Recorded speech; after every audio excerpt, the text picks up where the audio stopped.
La licenciada Leticia Hernández, quiero decirles que trabaja en Monterrey, en Nuevo León, hospital universitario, ha formado a través de diplomados a mucha gente ya en el soporte de diplomados en nutrición. Ella además fue presidente de la Federación Mexicana de Diabetes en el 2004-2006. De tal manera que la experiencia en los grupos de trabajo hacia talleres de educación e nutrición en pacientes y a profesionales de salud, pues es amplio. Entonces le cedo la palabra. Gracias, Leticia Hernández, por estar aquí con nosotros y esperemos que sea de beneficio para todos ustedes. Muchísimas gracias. Primero que nada, bueno, pues gracias al comité organizador por haberme invitado. Y la dinámica. La dinámica que vamos a seguir, en un inicio me dijeron que era taller. El taller regularmente son mesas, trabajamos en equipo, pero viendo la cantidad de personas que se habían inscrito, dijeron que iba a ser aquí en el auditorio, lo cual modifica totalmente el esquema de un taller. Les voy a pedir a las personas que están en la parte de atrás, si pueden pasar acá adelante, por favorcito, para que sea un poquito más dinámico el taller, si son tan amables, para que no estén tan lejos, además.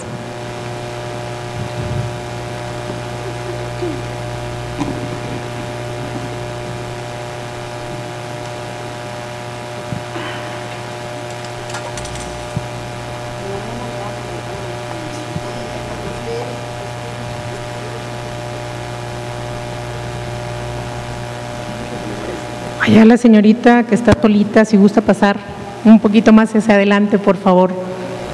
Ah, bueno, ok.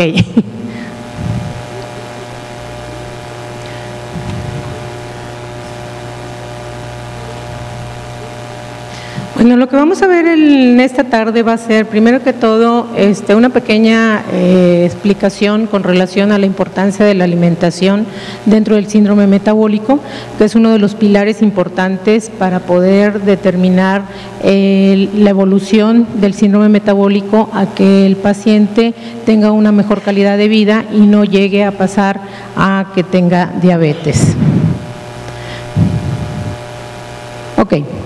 Lo primero que vamos a ver es pues, la transición epidemiológica. Definitivamente nuestros ancestros comían más cantidad de verduras, comían un poquito más cantidad de alimentos silvestres, más cereales integrales y por lo tanto pues, la evolución llegó hasta este punto. El problema que tenemos actualmente es de que las porciones son mayores, ya no nos conformamos con una hamburguesa regular, sino ya pedimos la Vic, y la Vic que tiene doble carne, y los refrescos pues que sean los más grandes, ya o en un tiempo de comida o en un día se toman hasta 2,5 litros de refresco, lo cual antes eran específicamente cosas naturales, y el incremento de los alimentos que son ricos en carbohidratos, ricos en grasas, y esto es lo que ha ocasionado que pues la persona, aparte de ser sedentaria, se modificara a que tuviera un sedentarismo y una obesidad que ya todo el mundo conocemos. Nada más como recordatorio, toda la mañana lo han visto, lo que es el síndrome metabólico, que principalmente se caracteriza por una obesidad abdominal, una resistencia a la insulina y como factores metabólicos está pues que presentan dislipidemias, presión arterial elevada, intolerancia a la glucosa o a los carbohidratos, un estado protrombótico y un estado inflamatorio generalizado. Otro de los puntos importantes del síndrome metabólico y es lo que afecta prioritariamente a lo que es el estilo de vida es que ya las personas son sedentarias, ya no hacen actividad física, ya los medios de transporte hacen que nos bajemos y caminemos 3 metros y ya estamos a la puerta de la oficina, ya no hacemos actividad física cotidiana. Obviamente la edad, el envejecimiento, mayor envejecimiento, el metabolismo es más lento y por lo tanto todo lo que consumimos con grasas saturadas, con exceso de carbohidratos, etcétera. Y pues esto trae como consecuencia también alteraciones en el balance hormonal y la predisposición genética. Somos mexicanos, somos latinos y por ende tenemos predisposición a la obesidad y principalmente la obesidad central. Y uno de los puntos importantes es que el síndrome metabólico se caracteriza por una obesidad abdominal. De ahí que la Secretaría de Salud ha marcado mucho lo que es la referencia a no tanto el peso, sino la circunferencia de cintura, notando que a nivel internacional hay muchos parámetros, pero nosotros en México se ha caracterizado y se ha determinado que 80 centímetros para las damas y 90 centímetros para los varones. Esto es una medida muy práctica, que todo mundo podemos tener una cinta métrica en nuestros consultorios en donde hacemos esta medición y automáticamente sabemos si tiene un riesgo aterogénico el paciente.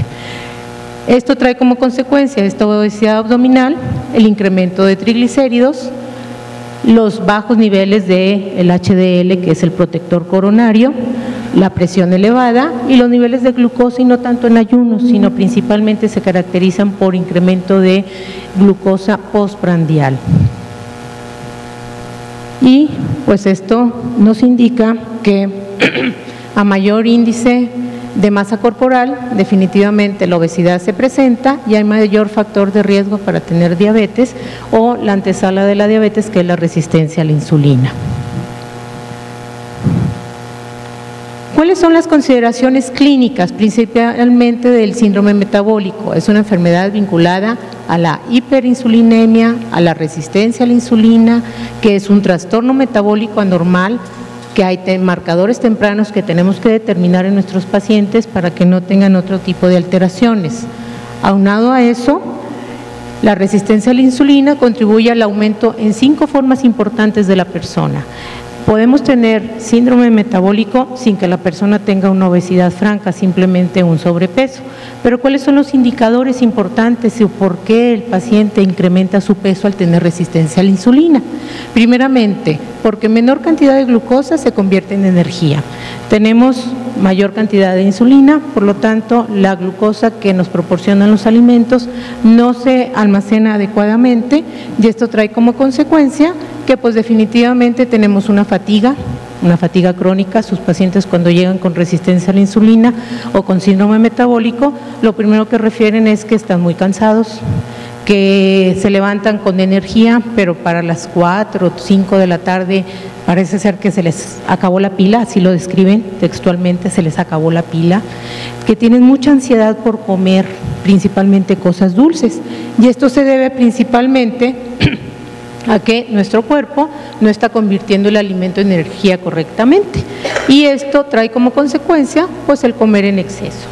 Y esto, además de eso, siempre las personas están ansiosas de comer cosas dulces, no dejan de parar de comer, es una ansiedad por comer las cosas dulces, y es que nuestro cuerpo pues nos está pidiendo energía para poder contrarrestar esa fatiga que tiene nuestro organismo, porque nuestras células nos están alimentando. Y por ende, pues el síndrome metabólico es la unión de la obesidad, la dislipidemia, principalmente hipertrigliceridemia. En muchos de los casos el colesterol está en rangos normales o no tan elevado, una resistencia a la insulina, hipertensión, intolerancia a los carbohidratos prioritariamente, y uno de los signos importantes de un síndrome metabólico, resistencia a la insulina, es la acantosis. Podemos tener a una persona obesa, con obesidad central principalmente, y si nosotros notamos esta acantosis nítrica, quiere decir que tienen resistencia a la insulina, sin hacerles exámenes de laboratorio. Eso lo va a confirmar posteriormente. La obesidad, obviamente, es una alteración metabólica en cuanto a lo que se refiere a los tejidos adiposos, que trae como consecuencia la resistencia a la insulina, y que la doctora que me antecedió ya les explicó adecuadamente y metabólicamente en qué consiste esta situación. Y una concentración de factores independientes, principalmente pues situaciones que ya han visto en el transcurso del día, como son el origen hepático, inmunológico, etcétera, etcétera, y que conlleva todo esto al síndrome metabólico, que es lo que estamos viendo en estos días. La Sociedad Americana de Endocrinología Clínica marca bien definido marcadores específicos para hacer el diagnóstico. Dentro de estos marcadores principalmente, y hablando con relación a nutrición, hablamos de que el índice de masa corporal por arriba de 25, en donde la cintura, aquí los marcadores, obviamente tomando en consideración los mexicanos, son que los varones tengan cintura por arriba de 90 y las mujeres por arriba de 80 centímetros. Y bueno, estos son los indicadores que me van a dar como consecuencia el diagnóstico del síndrome metabólico. ¿Qué es lo que vemos prioritariamente?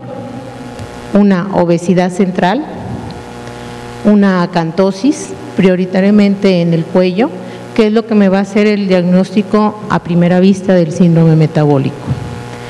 Y bueno, lamentablemente ya no nada más vemos a los pacientes obesos mayores, sino que ya también la escala ya vemos a los niños de 4 o 5 años con pesos de 80 kilos, en donde su circunferencia de abdomen está por arriba de los 90, de los 120 centímetros.